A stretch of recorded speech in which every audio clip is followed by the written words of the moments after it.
संस्कृत एक निरंतर बहती धारा। शायद हमारा जीवन खत्म हो जाए पर संस्कृत का भाव नहीं खत्म होगा, संस्कृत का अस्तित्व नहीं खत्म होगा। और इसी संस्कृत को लेकर हम विश्व में अपना नाम, अपनी भूमि का नाम और अपने कर्मों से जाने जाते हैं। हम भारतीय भारतीय संस्कृत के अनोखेपन से विश्व में पूजनीय हैं। और इसी संस्कृत भाषा के ऊपर आज चर्चा करने के लिए हम आपके साथ जुड़ रहे हैं। धन्यवाद। नमस्कार साथियों, बहुत बहुत स्वागत है आप सभी का छात्र शिक्षक संवाद के एक और नए एपिसोड में। आज हमारे साथ जुड़ रहे हैं प्रोफेसर राजेंद्र सिंह रज्जू भैया विश्वविद्यालय से doctor Praveen Dwivedi sir. Sir प्रणाम, हम आपका बहुत बहुत स्वागत करते हैं सर, आपने अपना मूल्यवान समय हमारे बीच दिया। बहुत बहुत धन्यवाद। सबसे पहले हम सर से जानना चाहेंगे सर का परिचय कि सर आपने अपनी शिक्षा कहाँ से की और किस प्रकार से आप संस्कृत के प्रति आपको इतना लगाव हुआ। संस्कृत जो था 10वीं तक मैंने एक विषय के रूप में पढ़ा था। मेरे जो पितामह थे स्वर्गीय दीनानाथ द्विवेदी जी, उनकी बड़ी इच्छा थी कि उनके कुल है उसमें कोई संस्कृतज्ञ हो। और मैं 3 भाइयों में सबसे छोटा था, तो एक प्रकार से वो मुझसे संस्कृत के श्लोक सुन करके बड़ी प्रसन्न हुआ करते थे। विद्यानाम नरस्य मुरुक मधिकम प्रच्छन्न गुप्तम धनम। तो उनकी बड़ी इच्छा थी कि हमारे यहाँ से कोई संस्कृत पढ़े। लेकिन जब मैंने मैट्रिक परीक्षा उत्तीर्ण की बिहार बोर्ड से, गोपालगंज जिला के अटवा गांव है, वही मेरा जन्म स्थान है। तो मैट्रिक परीक्षा उत्तीर्ण करने के उपरांत उनका देहांत हो गया। इच्छा को पूर्ण करने के लिए पिताजी ने एक प्रकार से कहा कि आप संस्कृत पढ़ें। तो हथुआ में ही एक 1880 का बहुत ही पुराना कॉलेज है, श्री छत्रधारी संस्कृत महाविद्यालय, उसमें मेरा नामांकन हुआ। उपशास्त्री और शास्त्री मैंने वहीं से किया। और जो पारंपरिक शिक्षा थी संस्कृत की, वहाँ से मैंने ग्रहण किया। और उस समय मेघदूत, रघुवंश, अभियान, शाकुंतलम, लघु सिद्धांत कौमुदी इत्यादि की शिक्षा ली। और उसके बाद एक वहाँ जो पारंपरिक शिक्षा के उपरांत ध्यान गया, हमारी एक वहाँ की हिंदी की प्राध्यापिका थी डॉक्टर नीलम श्रीवास्तव। उन्होंने देखा कि इस बालक में प्रतिभा है, तो उस प्रतिभा को निखारने के लिए उन्होंने जेएनयू का फॉर्म डलवाया। और जेएनयू का मैंने एंट्रेंस दिया, फिर जेएनयू का एंट्रेंस निकला और जेएनयू, बीएचयू और डीयू तीनों का एंट्रेंस निकला था। लेकिन जेएनयू में मेरा नामांकन हुआ और वहाँ से मैंने संस्कृत में एमए किया, फिर एमफिल किया, फिर पीएचडी भी वहीं से किया प्रोफेसर रामनाथ झा सर के अंडर में। और उसके उपरांत दिल्ली का एक बहुत ही प्रतिष्ठित महाविद्यालय है, इंद्रप्रस्थ महिला महाविद्यालय, वहाँ पे 5 वर्षों तक मैंने तदर्थ के रूप में, असिस्टेंट प्रोफेसर तदर्थ के रूप में कार्य किया। और 2020 में मैं प्रोफेसर राजेंद्र सिंह रज्जू विश्वविद्यालय प्रयागराज संस्कृत विभाग में सहायक आचार्य के पद पर कार्यरत हुआ। तो ये मेरी एक शैक्षणिक यात्रा रही। इसमें मैंने बिहार से लेकर के दिल्ली तक की यात्राएं की और जेएनयू में लगभग 7-8 वर्षों का संस्कृत जगत से जुड़ाव रहा। और एक प्रकार से पूरे विश्व में हम संस्कृत की अलग जगाने में लगे हुए हैं। कुछ समय पहले मोरक्को की यात्रा भी हमने की थी। तो ये एक हमारी मतलब संक्षिप्त जीवन परिचय के रूप में आप इसको देख सकते हैं। धन्यवाद सर। आगे की कड़ी में हम सर से जानना चाहेंगे कि सर वर्तमान में भारतीय संस्कृत, कई लोग आजकल संस्कृत से उतना परिचित नहीं है क्योंकि ये आधुनिक दौर चल रहा है।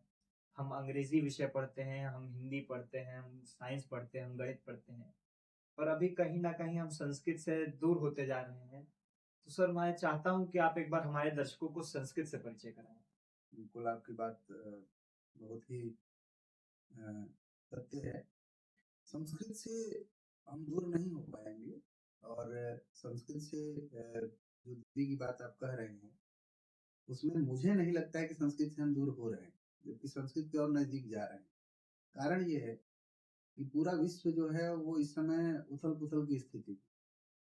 और जब भी इस तरह की त्रासदी आती है तो कोई ऐसा ज्ञान, कोई ऐसी सिद्धांत, कोई ऐसी परिपाटी का चयन किया जाता है जिससे विश्व में शांति स्थापित हो सके।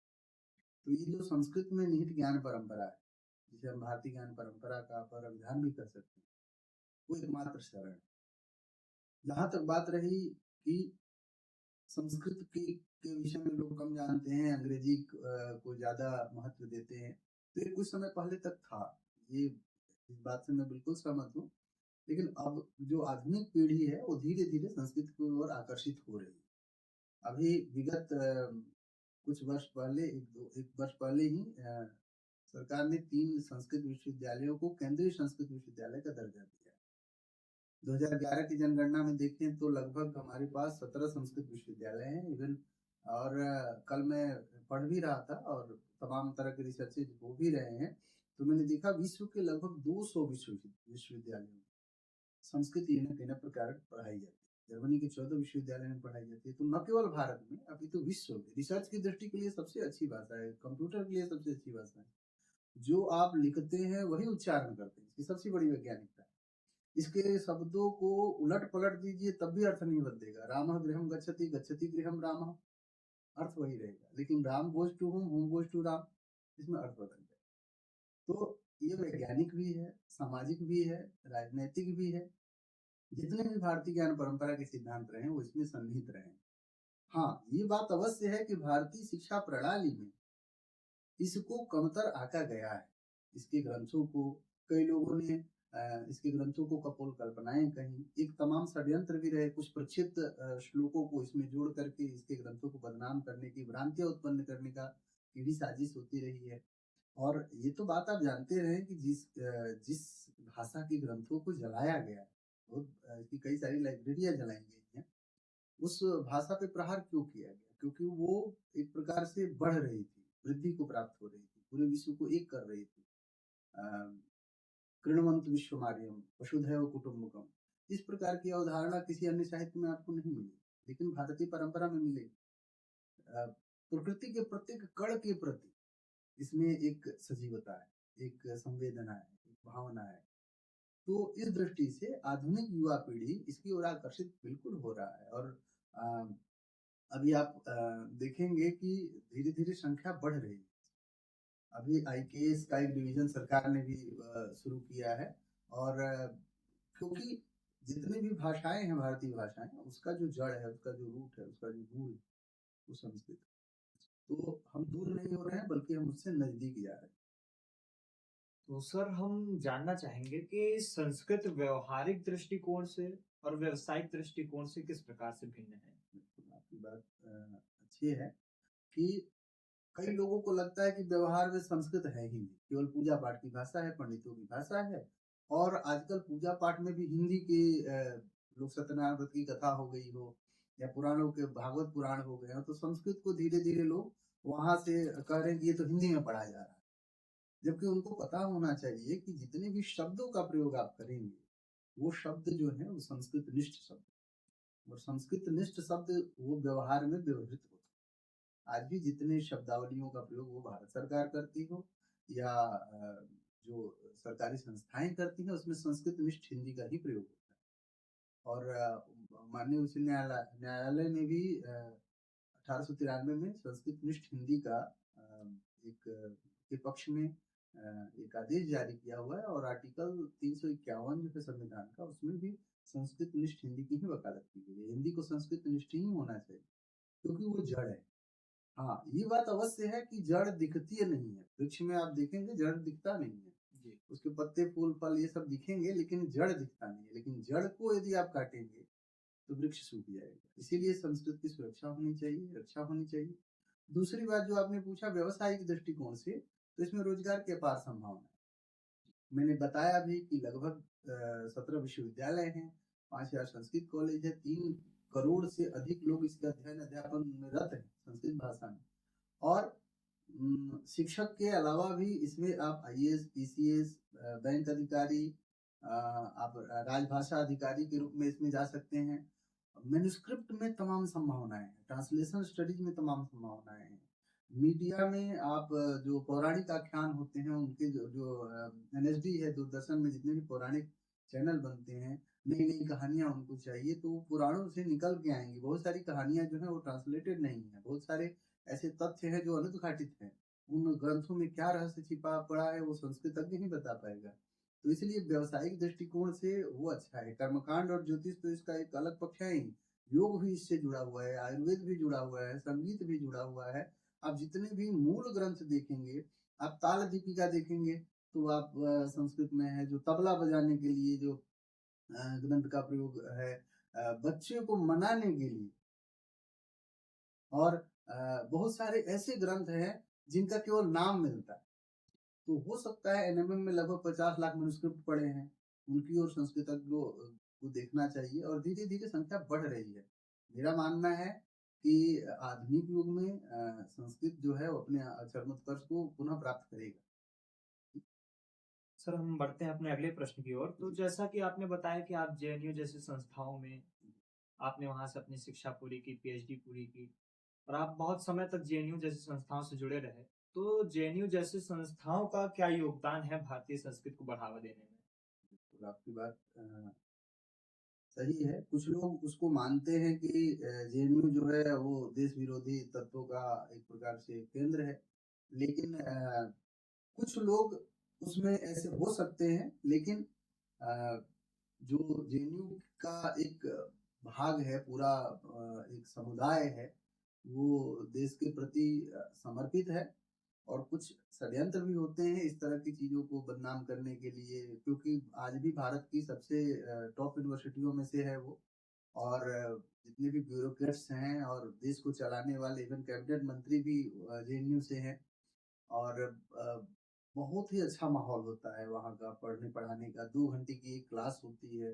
हम लोगों को याद है 9 से 11, 11 से 1, फिर 1 से 2 हम लंच करते थे, 2 से 4, 4 से 6 लगातार क्लास। और फिर हम लोग संस्कृत के लैब्स में जाते थे, वहाँ एचटीएमएल, जावा, सी प्लस प्लस। तो आपको संस्कृत के साथ आधुनिकता भी सिखाई जाती थी। प्रोफेसर रामनाथ झा सर जो थे वो साइंस के उन तथ्यों को बताते थे। हमने आइंस्टाइन को, शोपेनहावर को, जितने भी साइंटिस्ट थे, उनके विषय में जाना, उनके ग्रंथों को उन्होंने बताया, उनके सिद्धांतों को बताया। तो उस दृष्टि से हमने एक प्रकार से तुलनात्मक अध्ययन किया। और निश्चित रूप से मेरे लिए जेएनयू में अध्ययन का स्वर्ण काल था। और संस्कृत को बढ़ाने की जहाँ तक बात है, तो वहाँ एक विशिष्ट संस्कृत अध्ययन केंद्र के रूप में 2001 में उसकी स्थापना हुई। और आदरणीय सुषमा स्वराज जी ने उसको स्थापित करने में महत्वपूर्ण भूमिका निभाई। और 2001 के बाद से धीरे-धीरे एमए, एमफिल, पीएचडी और पूरे अभी भारत वर्ष में अ, उसके जो विद्यार्थी हैं वो अपनी सेवाएँ दे रहे हैं शिक्षक के रूप में, आईएएस, पीसीएस के रूप में। और अभी आप इलाहाबाद विश्वविद्यालय में ही देखेंगे तो लगभग दशाधिक जो सहायक आचार्यों का चयन हुआ है। प्रोफेसर अनिल प्रताप गिरी सर वहीं जेएनयू से हैं। तो भारतीय संस्कृत को पूरे भारत में फैलाने के लिए, पूरे विश्व में फैलाने के लिए वो एक बहुत ही अच्छा केंद्र है। और धीरे-धीरे उन्नति को भी प्राप्त हो रहा है। जो वहाँ के गुरुओं ने तपस्या की है, professor Ramnath Jha sir, professor Shashi Prabha Kumar, professor Santosh Kumar Shukla sir, professor Hariram Mishra sir, professor Chaudhary Upendra Rao sir, professor Veernath Jha sir, professor Rajneesh Kumar Mishra sir, ये अपने आप में एक संस्थान है। संस्कृत के विकास में, संस्कृत के सहयोग में इनका बहुत ही महत्वपूर्ण योगदान है। ये लोग वैश्विक विद्वान के रूप में इस समय जाने जाते हैं। आप इनके विषय में इनके जो यूट्यूब लेक्चर्स हों उसको सुनिए, तो आपको लगेगा कि हम धीरे-धीरे अपनी उन्नति की ओर बढ़ रहे हैं। हाँ, जो षड्यंत्र रहा है उसको टालने में भी तो समय लगेगा ना। एक आंकड़ा प्रोफेसर रामनाथ झा सर ही कुछ दिन पहले बता रहे थे, उनका एक व्याख्यान मैं सुन रहा था। तो उन्होंने बताया कि केंद्रीय विश्वविद्यालयों में लगभग 14 लाख शिक्षक हैं। जी। उन 14 लाख में 50,000 जो शिक्षक हैं, उन्हीं को भारतीय ज्ञान परंपरा का पता है। तो 13,50,000 एक बड़ी संख्या होती है और वो केवल वेस्ट को ही पढ़ा रहे हैं। तो वेस्ट को पढ़ाने में पढ़ाने का तात्पर्य हो रहा है कि जो पीढ़ी हमारी तैयार हो रही है, 70-80 वर्षों में हमने एक ऐसी पीढ़ी तैयार कर दी है जिसको भारतीय ज्ञान परंपरा का नहीं पता है। रामायण के विषय में वो कहते हैं कि ये कल्पना है। उनको वो दृष्टि नहीं पता है, आध्यात्मिक दृष्टि नहीं पता है। वो केवल वेस्ट की दृष्टि को लेकर के आगे बढ़ना चाहते हैं, जिसमें ए फॉर एप्पल और बी फॉर बॉल ही सिखाया जाता है। आपके संस्कृत में 86 डिक्शनरी है, 86 डिक्शनरी लगभग। उसमें ग्रंथों शब्दों का इतना तोड़-मरोड़ करके उसकी व्याख्याएँ की गई हैं, कि आप देखेंगे अद्भुत है, महासागर है, 32 अरब शब्दावलियों का प्रयोग। तो संस्कृत तो अपने आप में एक अमृत के समान है, जी, एक महासमुद्र के समान है। आप जितने गोते लगाएँगे उतना ही आप उसमें मोती पाएँगे। मैं तो धन्य हो गया कि मैंने संस्कृत का चयन किया। शुरुआत में बिल्कुल आपको लगेगा कि हाँ, एक इसको जो कहा जाता है ना कि कठिन भाषा है, बड़ा सीखने में समय लगता है। बिल्कुल ऐसा नहीं। मेरा मानना है कि कठिन किसे कहते हैं, जो आपको नहीं आता। जो आपको आता है वो आपके लिए आसान हो जाता है। जी, तो अब जिसको आता है उसके लिए तो आसान है। और षड्यंत्र के तहत आपको कहा गया कि पूजा पंडिताई की भाषा है, ब्राह्मणों की भाषा है, इसके कारण से इसको दूर करने का प्रयास। जी, कुछ लोग कहते हैं कि हमें पढ़ने का अधिकार नहीं दिया। लेकिन आज तो ऐसा ऐसे ऐसी कोई बात नहीं है। आप पढ़िए, आपको आप किस अधिकार से आपको वंचित किया जा रहा है? यदि आपको लगता है कि उसमें आपके लायक कुछ नहीं है, तो जो आपके लायक है उसी को ग्रहण कर लीजिए। जी, आपका उपनिषद कहता है अस्माकं सुचरितानि होय पाषाणी नोहितराणि, हमारी अच्छी आदतों को ग्रहण कर लो, बुरी आदतों को छोड़ दो। और अ, 17वीं शताब्दी के एक बहुत ही बड़े आचार्य हैं मिथिला के, उन्होंने कहा था दुष्यम्य वचः परम निपुणो विभो। मेरी बात का खंडन करो, लेकिन मुझे जान तो लो। आज समस्या सबसे बड़ी बात इसी की है कि हम मूल रामायण नहीं पढ़ेंगे, हम जी, मूल गीता को नहीं पढ़ेंगे, हम मूल महाभारत को नहीं पढ़ेंगे, लेकिन सारा का सारा व्याख्यान उस पे देंगे। हम मूल भागवत को नहीं पढ़ेंगे, हम मूल जितने मूल ग्रंथ हैं, जो संस्कृत निष्ठ ग्रंथ हैं, उसकी दुर्व्याख्याएँ भी हुई हैं। आप व्याख्याओं पे ना जाइए। इसीलिए आपको संस्कृत जानना है, मूलार्थ को जानना है। और मूलार्थ को जब आप जानते हैं तो आपको पता चलता है कि इसमें कितना बड़ा रहस्य है। आप सोचिए ना, 132 वोवेल्स है जी, संस्कृत में। इतने वोवेल्स कहीं होंगे, इतने स्वर होंगे? अ के 18 वेद हैं, इ के 18 वेद हैं, उ के 18 वेद हैं, ऋ के 18 वेद हैं। आप भेद प्रभेद देखेंगे तो बहुत बड़ी संख्या होगी। कहते हैं कि जो जल है उसकी 101 पर्यायवाची शब्द और सबके अर्थ में भिन्नता। तो बहुत बड़ी राशि है। आप इसको जितना समझना चाहें, उतना ही समझें। सर जैसा कि अभी आपने भ्रांतियों की चर्चाएँ की और दुष्प्रचार के बारे में बताया, तो हमारे भारत में एक बहुत विवादित ग्रंथ है मनुस्मृति, जिसके बारे में हमेशा से बताया जाता है कि वो ग्रंथ महिला विरोधी रही है। पर क्या सही में ऐसा था या इस ग्रंथ के बारे में भी भ्रांतियाँ फैलाई गई हैं? पहले तो ये हमें बिल्कुल इस बात को ठीक से सोचना चाहिए कि ये विवादित ग्रंथ नहीं। जी, विवादित ग्रंथ इसलिए नहीं है क्योंकि इस ग्रंथ के आधार पे 1947 के पहले का की सनातन परंपरा ने अपने नियमों का अनुसरण किया। हाँ, जो आप बात करना चाहते हैं कि मनुस्मृति में स्त्रियों के सम्मान को लेकर के, तो मनुस्मृति कह रही है कि यत्र नार्यस्तु पूज्यन्ते रमन्ते तत्र देवता, यत्रस्तु न पूज्यन्ते तत्राफला क्रिया।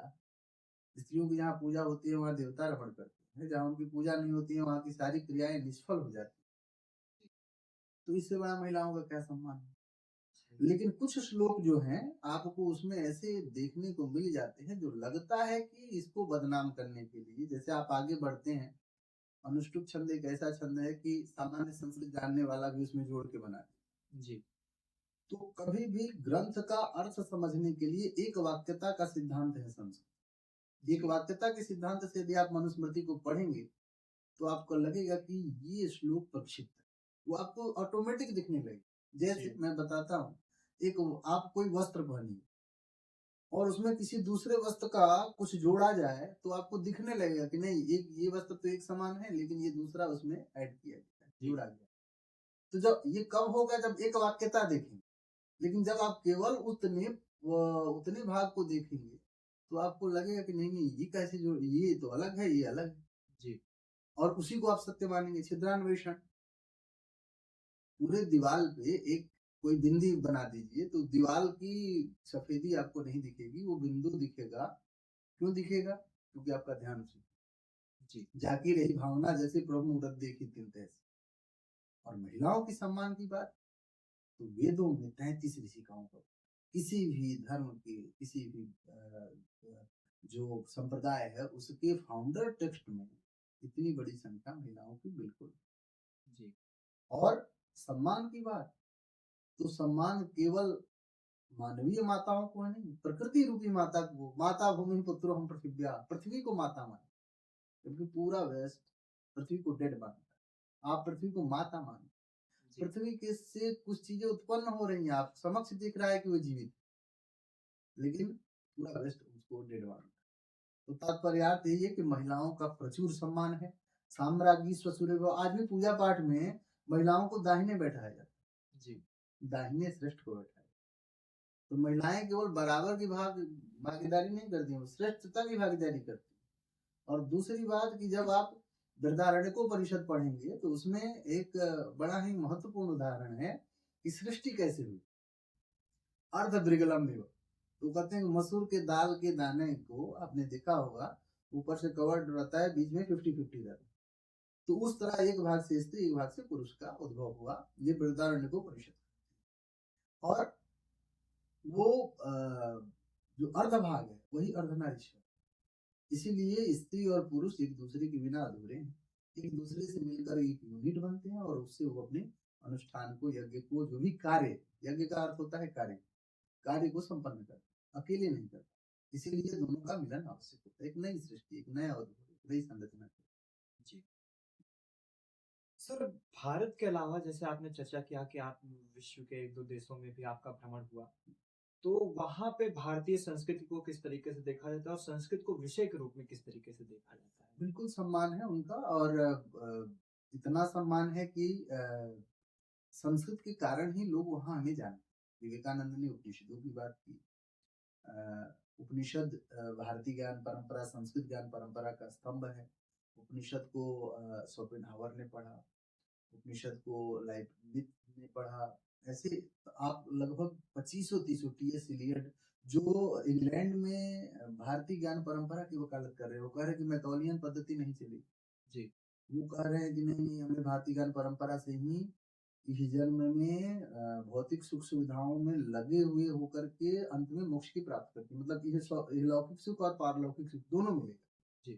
तो ये आपके जितने विदेशी विद्वान हैं जो भारतीय ज्ञान परंपरा के पक्षधर हैं, उन्होंने संस्कृत की अलग जगह ली। जर्मनी की 14 संस्कृत विश्वविद्यालय में पढ़ाई जाती है। मैंने देखा अमेरिका की 4 यूनिवर्सिटी में तो डिपार्टमेंट है संस्कृत की। जी। और पहले जो एशियन स्टडीज या ओरिएंटल स्टडीज करके जो नाम होते थे, अब वो धीरे धीरे चेंज हो रहा है, सीधे संस्कृत स्टडीज कर रहे हैं। तो संस्कृत शब्द जो है वो शुद्धता का परिमापक है, रिफाइंड का परिमापक है।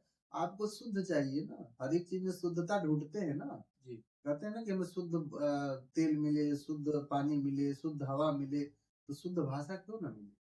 आप मिलावटी भाषा का क्यों प्रयोग करें?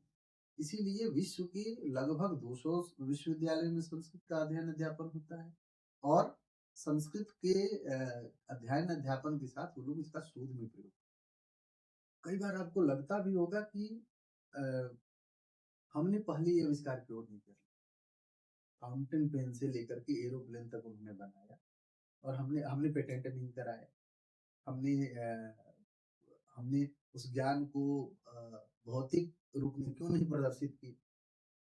तो इसका उत्तर यही हो सकता है कि भारतीय ज्ञान परंपरा का मोटो भौतिकता कभी नहीं रही। तेन तक तेन भुंजी था की परंपरा। भारतीय ज्ञान परंपरा जो है उसको खिलाने में आनंद आता है, खाने में आनंद नहीं आता। जी। त्यागवादी संस्कृति, तो आप त्यागवादी संस्कृति को भोगवादी संस्कृति के साथ कभी पैरेलल में नहीं, जिसका कार्य केवल भोग करना है, उसको तो उसको भोग में लगेगा कि ठीक है, लेकिन आपकी जो त्यागवादी संस्कृति है वो ज्ञान के प्रति समर्पित है। अब देखिए ना, कुछ लोग कहते हैं कि पेड़ों के नीचे आप बैठे रहते, वहां पे गुरुकुलों में पढ़े रहते, अंग्रेजों ने हमें स्कूल दी। लेकिन आप ध्यान रखिए कि उन्हीं पेड़ों के नीचे बैठ करके जो ग्रंथ लिख दिए गए, आज आपके पास सारी सुविधाएं होती हुई भी वैसे ग्रंथों की रचना नहीं हो। जी।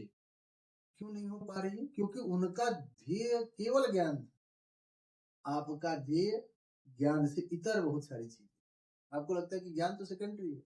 ये जितने भी सोशल मीडिया पे, जितने भी गूगल इत्यादि पे है, ज्ञान को इंफॉर्मेशन समझ ले और इंफॉर्मेशन को ज्ञान समझ, इन दोनों के अंतर को समझना हो।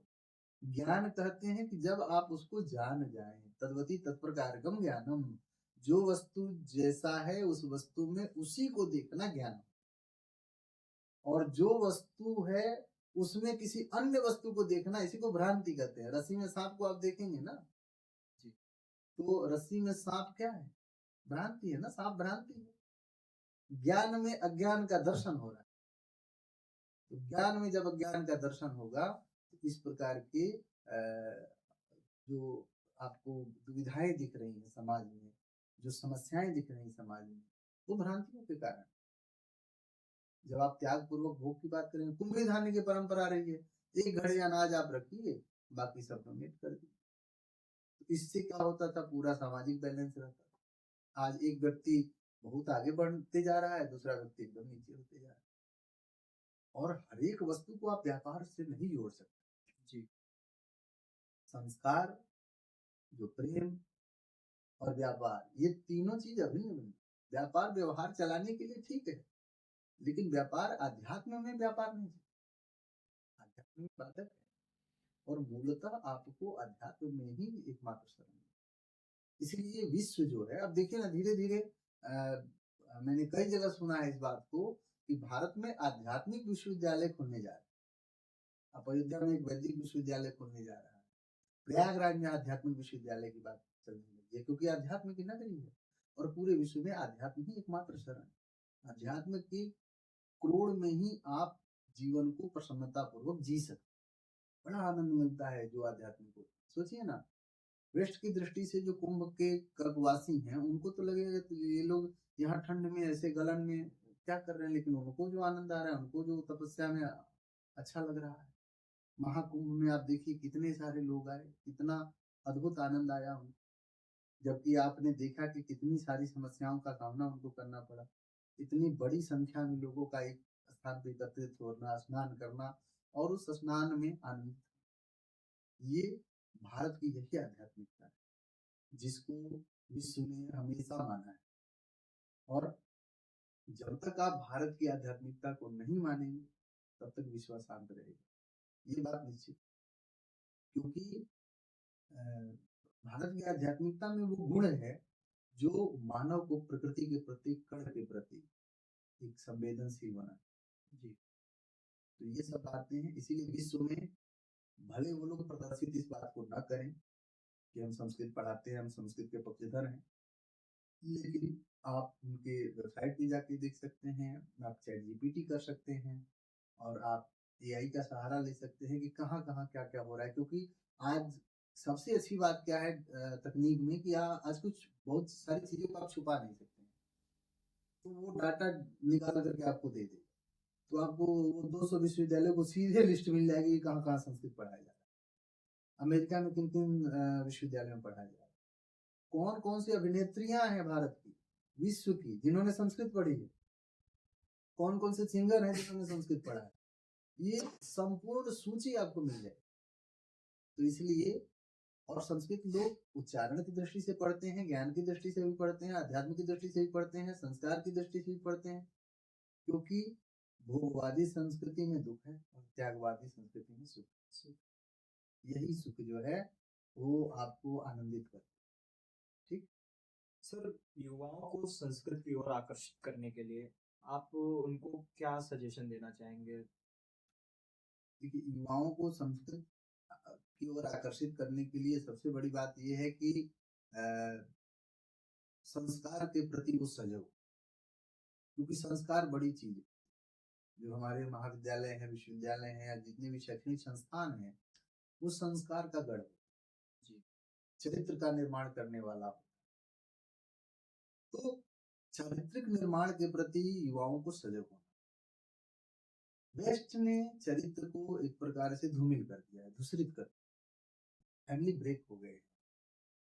जो पारिवारिक एक संकल्पना थी, परिवार का अर्थ होता था कि चारों ओर से जो आपकी रक्षा करे, पड़ता हमारे चारों ओर से आपको बचाता, तो उसमें समस्याएं आई।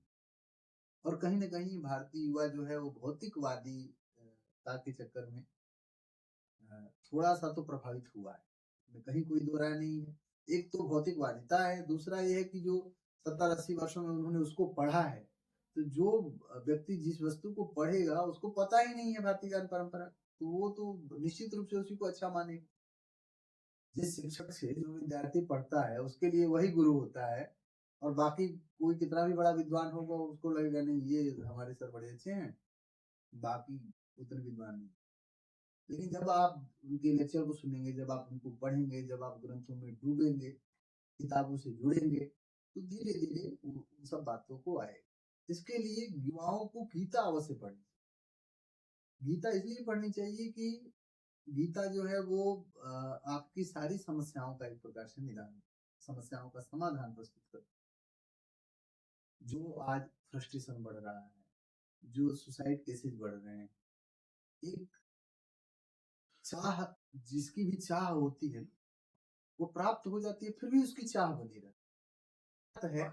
इस चाहत को हमें ध्यान देना चाहिए, हमें त्याग पूर्वक भोग करना, ये खिला करके अतिथि देवो भव, मातृ देवो भव, पितृ देवो भव, इस तरह की परंपराओं को, और धीरे धीरे आएगा, क्योंकि चकाचौंध की दुनिया थोड़ी देर के लिए अच्छी लगती है, फिर उसको उसमें आना पड़ता है, क्योंकि उसको सुख चाहिए, शांति चाहिए, अध्यात्म चाहिए। आपने देखा ना महाकुंभ में कितने युवाओं ने स्नान किया। युवा पीढ़ी तो आजकल, आप जितने भी मठ है, मंदिर है, बहुत सारे IIT के लोग अध्यात्म की शरण में जा रहे हैं, तो युवाओं को जिसको सुख चाहिए उसको कहीं ना कहीं ये सब चीजें आकर्षित करती हैं, और धीरे धीरे आकर्षण में आएगी। और एक जो बड़ी बात है, जब प्राचीन समय था, उस समय उपनिषदों में एक बात कही गई है, सुरा कन्यसा असुरा जाय। अच्छे लोगों की संख्या जो है वो बुरे लोगों की संख्या से थोड़ी कम है, असुरों की संख्या ज्यादा रही, देवताओं की संख्या कम। तो लेकिन देवताओं की संख्या जो कम वाली संख्या थी, उसने ही असुरों को ठीक करने का प्रयास किया। तो अच्छे लोगों को बढ़ाना है, अच्छे लोगों को संस्कार देते रहना है, और ज्ञान परंपरा का निरंतर निर्वाह करते रहना, तो धीरे धीरे विश्व जो है वो अपने आप ही अंधेरा दूर होगा, प्रकाश फैलता रहेगा।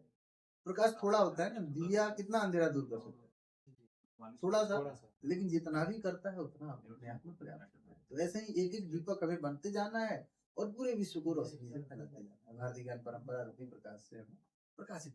तो सर हम जानना चाहते हैं कि आदि गुरु शंकराचार्य जो युवाओं के प्रेरणा स्रोत भी हैं और आध्यात्म जगत में उन पूजनीय भी हैं, तो उनका क्या योगदान रहा है संस्कृत को आगे बढ़ाने में और संस्कृत के प्रचार प्रसार में? देखिए, आदि गुरु शंकराचार्य उस समय हुए जिस समय बौद्ध धर्म अपने चरमोत्कर्ष पे था, तो एक प्रकार से जो वेदों के प्रति अनास्था थी, उसको उन्होंने तर्क के माध्यम से और भ्रमण के माध्यम से वेदों में आस्था उत्पन्न करने का प्रयास किया। जो कुमारिल भट्ट की कर्मकांड की परंपरा थी, उसको ज्ञान कांड की तरफ लेकर के गए, और भारत को एक करने के लिए उन्होंने 3 बार पैदल भारत का भ्रमण किया। ये वो प्रयाग भी आए हुए हैं। तो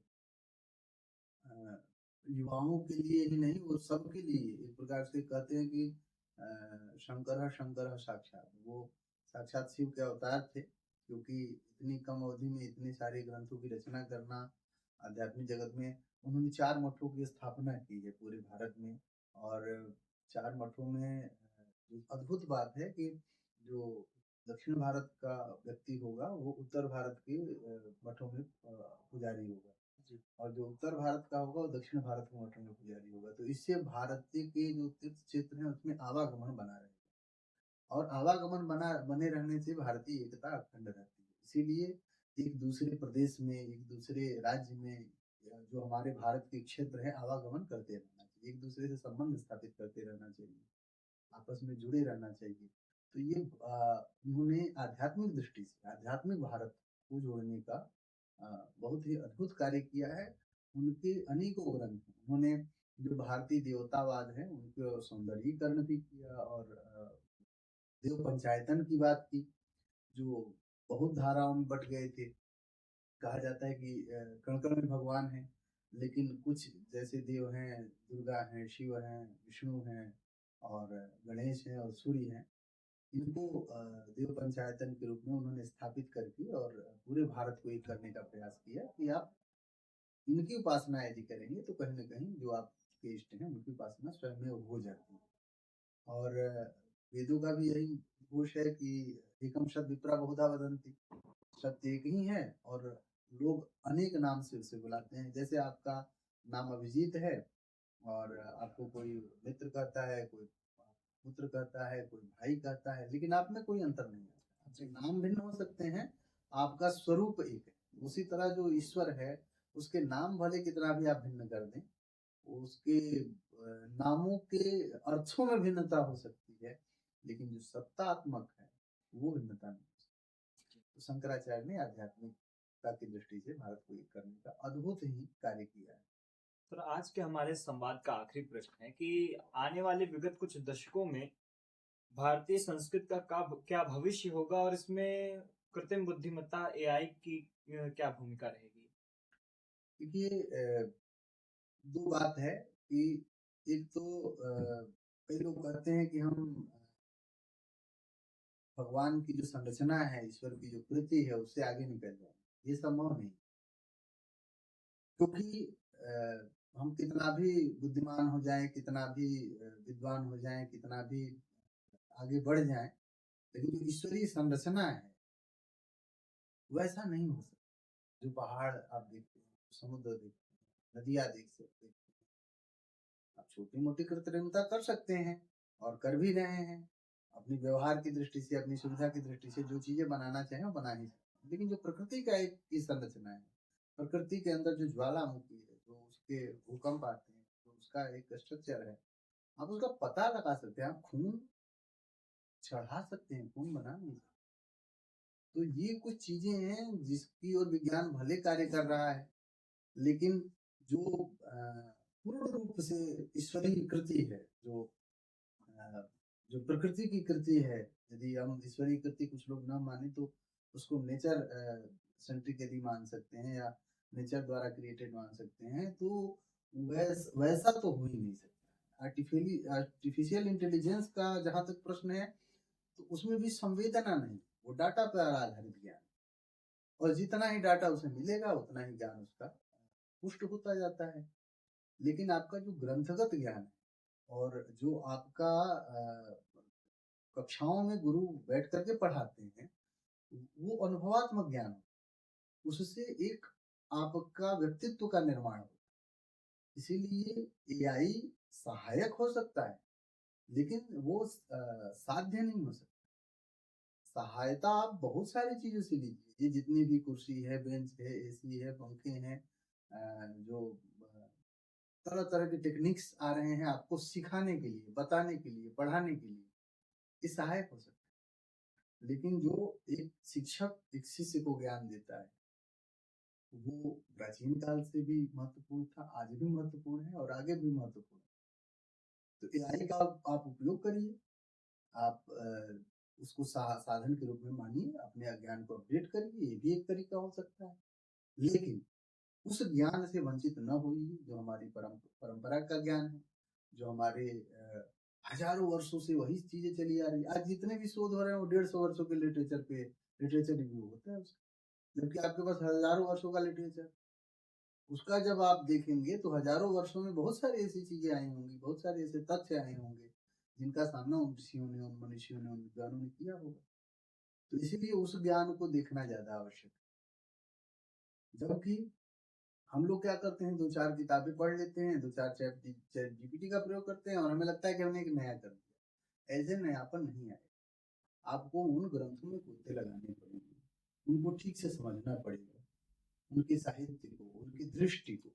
एक बड़ा महत्वपूर्ण आता है कि वेदों में है ब्राह्मणोस्य मुखमासीत बाहु राजन्य तथा मुख से ब्राह्मण उत्पन्न हुआ, भुजाओं से क्षत्रिय उत्पन्न हुआ। इन सब विषयों को लेकर के कभी बात की जा सकती है, लेकिन मूल तथ्य क्या था कि पुरुष से उत्पन्न हो रहे हैं। पुरुष का आप ट्रांसलेशन मेल करेंगे तो मेल से तो कभी उत्पन्न ही नहीं हो सकता। तो वो वैदिक पुरुष सूक्त का जो पुरुष है वो क्या है? पुरुषेत इति पुरुष, वो आत्म की बात कर रहा है, सेल्फ की बात कर रहा है।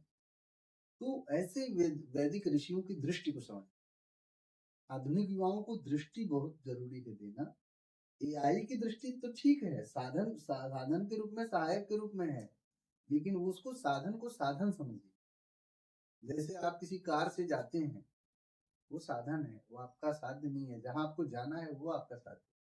लेकिन कार में थोड़ा सा स्क्रैच आ जाता है तो लोगों को गुस्सा आ जाता है। साधन पे ध्यान है उनका, तो साधन पे ध्यान न रख करके आपका जो मूलाधार, इतना महत्वपूर्ण जीवन मिला, ईश्वर ने आपको बहुत सारी चीजें दे रखी, उसका सदुपयोग करिए और आगे बढ़िए। तो ये सारी बातें रही। बहुत बहुत धन्यवाद सर। हम पुनः आपके बहुत आभारी हैं कि आपने अपना समय हमें दिया और हमारे दर्शकों का ज्ञानवर्धन करने में आपने सहायता की। और हमारी आशा है कि हम आगे भी आपसे जुड़ते रहेंगे। हमारे ये कुछ छोटे मोटे प्रयास भारतीय संस्कृति के प्रचार प्रसार में कारगर होंगे और हम पुनः आपसे आगे जुड़ेंगे। धन्यवाद सर। बहुत बहुत धन्यवाद अभिजीत जी, और मैं आपको बहुत ही बधाई दूंगा कि आप इस तरह के विषयों को उपस्थापित कर रहे हैं, अनेक विद्वानों को लेकर के अपने इस पॉडकास्ट के माध्यम से। तो आपको ढेर सारी बधाइयाँ, और आप जब भी कहेंगे हम आपके बहुत बहुत धन्यवाद।